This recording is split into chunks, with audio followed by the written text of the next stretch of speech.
sabia que jejum e dieta podem prevenir e até mesmo reverter a diabetes? Então, fica ligado aí, vamos aprender os alimentos que vão te ajudar nessa terrível doença. Bom, primeiro de tudo, eu posso falar por experiência própria. Aos 22 anos, me vi confrontado com polifagia, poliúria, polidipsia, fadiga crônica, ou seja, os usuais sintomas de diabetes. Eu, na época, era um garoto de 20 anos, não fazia exames, não ia para médicos achando que eu tinha diabetes. Apesar de nunca ter sido diagnosticado com a doença, eu tinha todos os sintomas da doença. Nunca usei um hipoglicemiante ou insulina, mas ainda assim eu tenho certeza que eu estava pelo menos pré-diabético. Ao buscar como mudar, eu acabei felizmente descobrindo uma dieta crua baseada em frutas e vegetais. Tem quase 13 anos que eu consumo primariamente frutas e vegetais, apenas alimentos crus, in natura, e todos os sintomas que eu tinha de diabetes e de inúmeras outras doenças, inclusive imunidade baixa, inflamações frequentes, etc., desapareceram. Eu mesmo consumindo quilos e quilos de frutas e vegetais ao dia, ou seja, 4 a 5 quilos em média de frutas e vegetais, eu mantenho minha glicemia e todos os outros parâmetros glicêmicos, como a hemoglobina glicada, insulinemia, etc., os parâmetros que a gente usa para analisar se a pessoa está com diabetes ou pré-diabetes, extremamente saudáveis, perfeitos, longe de qualquer parâmetro de diabetes. Então eu acho que, além dos dados científicos que eu vou apresentar aqui, o depoimento empírico vale também bastante, apesar do que a gente sabe que para o meio acadêmico isso não é o suficiente e a gente precisa ver os dados clínicos. Então vamos revê-los? Primeiro de tudo as pessoas geralmente associam fruta à frutose. E isso é a coisa mais errônea possível do mundo. Uma fruta é muito mais do que uma frutose, do que só frutose. E ainda assim, a fruta tem quantidades baixas de frutose. Ela é rica em água, vitaminas, minerais, antioxidantes, fibra. Tem outros açúcares além da frutose, também tem glicose, toda a fruta. E 5 a 8% só dos açúcares são frutose. Se você pegar o mel, 45% dos açúcares do mel, quase metade, é a frutose. E os dados clínicos são sempre associados à frutose industrial e não à frutose da fruta, como a pesquisa mostra. A ingestão diária de frutose industrial e não da fruta é um fator de risco metabólico e a severidade da fibrose de fígado em pacientes com hepatite crônica C. Ou seja, as pesquisas mostram que a frutose industrial tirada do xarope de milho, a High Fructose Corn Syrup, como é chamado, que é a frutose maléfica. Da fruta, eu desconheço um dado clínico prejudicial, só conheço dados clínicos benéficos, como você pode ver em outros vídeos aqui, um vídeo recente que eu postei sobre diabetes e dieta. Aqui uma pesquisa muito legal mostrando que nutrientes protegem de toxinas que complicam a diabetes. A formação dos subprodutos da glicação avançada, os AIDS, é aumentada na diabetes, gerando complicações micro e macrovasculares.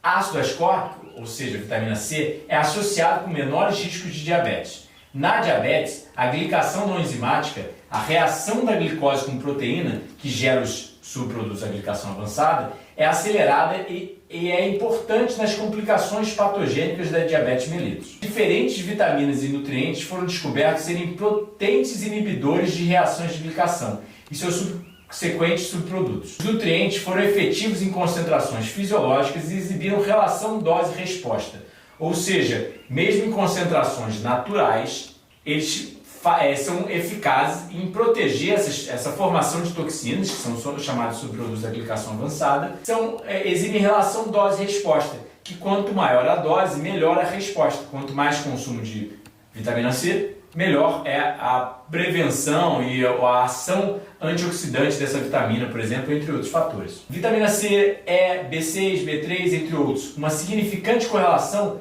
da inibição dessa glicação e da formação desses subprodutos.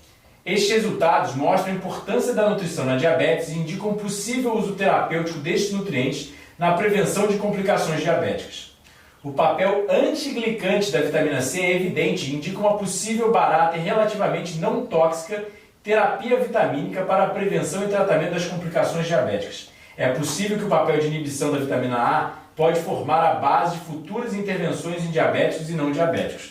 Ou seja, é muito importante vitaminas e minerais. E qual é a principal fonte frutas e vegetais crus, porque retém seus nutrientes e vem com outros fitonutrientes, entre outros fatores que são benéficos, como os próprios fitonutrientes, entre essas vitaminas e minerais, agem como anti-inflamatórios e por aí vai. Então, como a gente consome mais dessas vitaminas? Frutas e vegetais. Aqui mostrando um pouquinho do efeito, né, dessa glicação avançada, o açúcar se ligando à proteína, se tornando proteínas glicadas, e os metabólitos, ou seja, as toxinas chamadas subprodutos da glicação avançada, que causam inúmeras respostas do sistema imune, fatores inflamatórios, prejudicam a regulação hormonal, metabolismo da glicose, dano ao DNA, né, e disfunção em proteínas, alteração de genes e mexe com vias de sinalização celular. Ou seja, ela desregula o corpo como um todo. E como que a gente produz esse subproduto da glicação avançada? Cozinhando. Principalmente alimentos proteicos e gordurosos, são os que mais formam essas toxinas. Mas também formamos em carboidratos, né? Mas, como a gente sabe que seres humanos foram feitos por uma dieta crua, assim como umas 700 mil espécies no planeta, para que cozinhar manga se ela já vem pronta direto da árvore?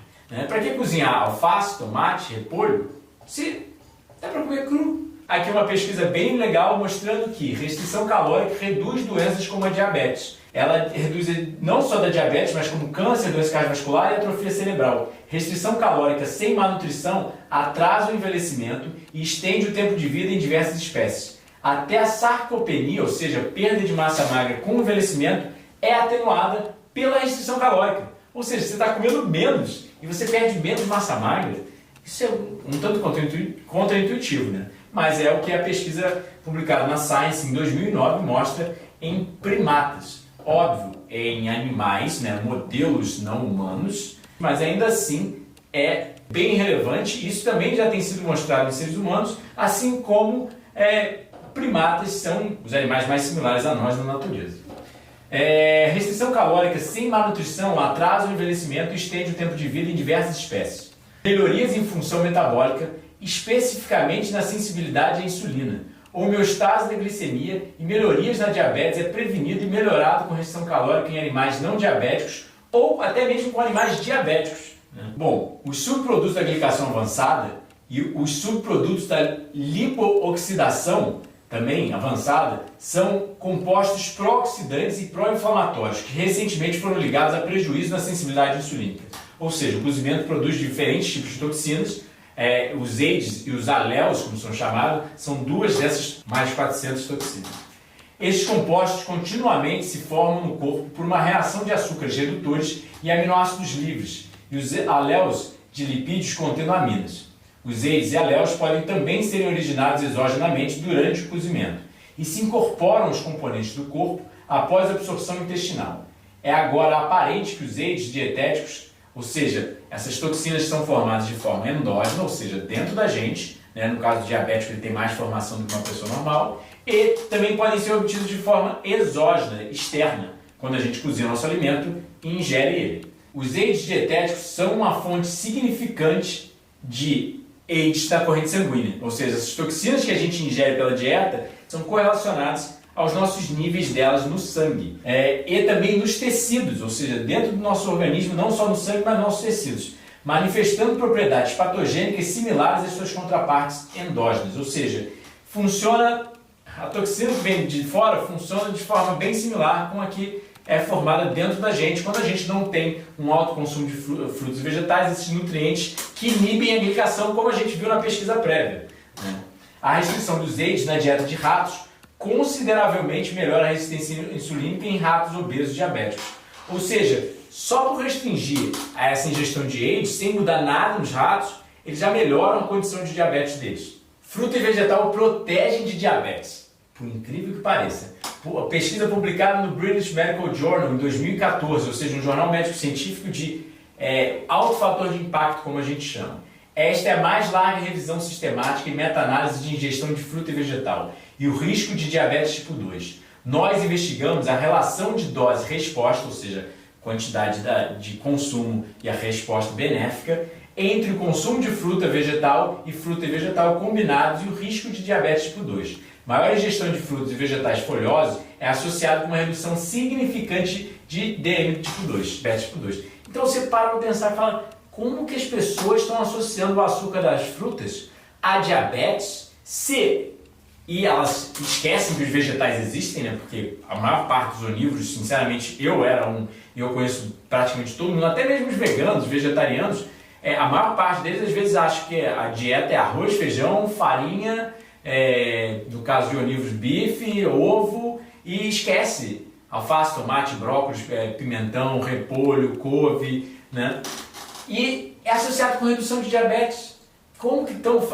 Isso a nível epidemiológico, ou seja, isso é uma meta-análise, tá? Ou seja, um estudo sobre inúmeros outros estudos, mostrando que todos esses estudos mostram uma consistente correlação de consumo de fruta e proteção de diabetes, né? Então, da onde que fruta causa diabetes?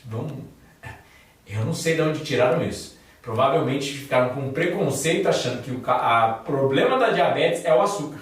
E a fruta tem açúcar, então, né? Mas até uma batata tem açúcar. É um açúcar complexo que você não sente o gosto, mas tem açúcar. Entre outros fatores que a gente sabe que já causam diabetes, sem ser açúcar, né? Por exemplo, alimentos ricos em gordura, né, prejudicam a sensibilidade insulínica. Pode não ter açúcar, mas prejudica o metabolismo do açúcar.